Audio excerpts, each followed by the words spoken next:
welcome to the fourth and final week in this safety month. The subject chosen for this week is working together to ensure a safe and healthy workplace. And as usual, let's agree on what this actually means. Working together means to be united as a team, and in a team all members have the same rights and their views all carry the same weight. A safe and healthy workplace means the workers can be relatively sure they will go home in pretty much the same physical and psychological condition they were in when they left home. In this Toolbox Talk, we want to concentrate on what practical things each person can do in the workplace to keep everyone safe. It's not an easy subject because none of us live or work in a perfect world. Sometimes things go wrong despite our best intentions, and that's because we're humans and humans are imperfect. As we considered in week one, every workplace has hazards. Some have more than others, but even in a benign environment like an office, there are hazards. Hazards can be as simple as the corner of a desk or as complex as a highly automated piece of capital equipment. And while there may be all sorts of controls in position, it doesn't mean people will follow the instructions. I can tell you a story from years ago when I was a young man in the Air Force. We lost a friend in our flight who leant over the back of a fighter jet's pilot seat and accidentally pulled the ejector cord down with his body.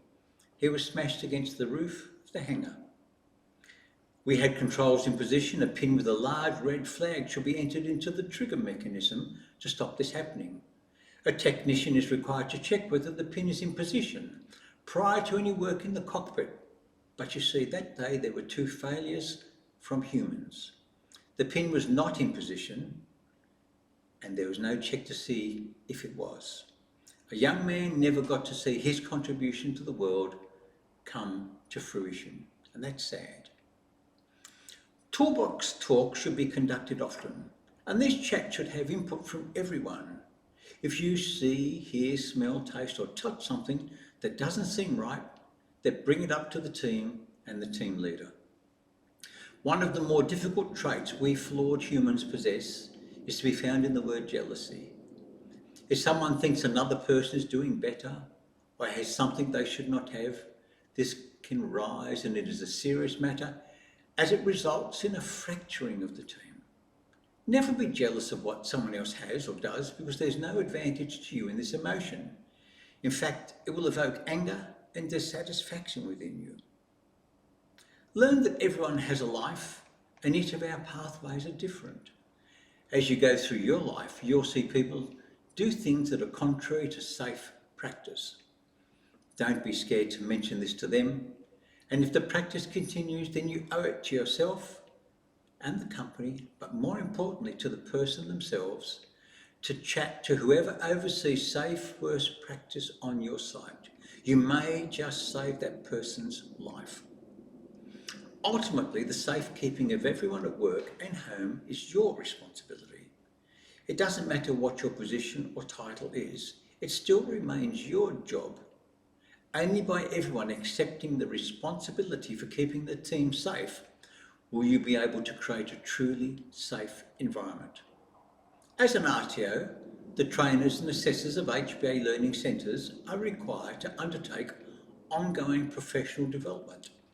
And this is what keeps them current. One of the things we recommend to each of you is to visit the website of Safe Work Australia at least once every 4 months. That's www.safeworkaustralia.gov.au. That will find them. Now, each jurisdiction also has its own safe work organisation, and simply use your search engine to find the address and website in your state. Of recent times, one of the biological hazards we have seen is the emergence of COVID-19, and it has decimated some workplaces with over half the workforce being away sick. If you observe one of your teammates being unwell, have a chat to them about having a COVID test, and if necessary, help them take time off work. So all in all, as I've said previously, the task of keeping your workplace safe is your responsibility. You just can't get out of it. Thank you very much.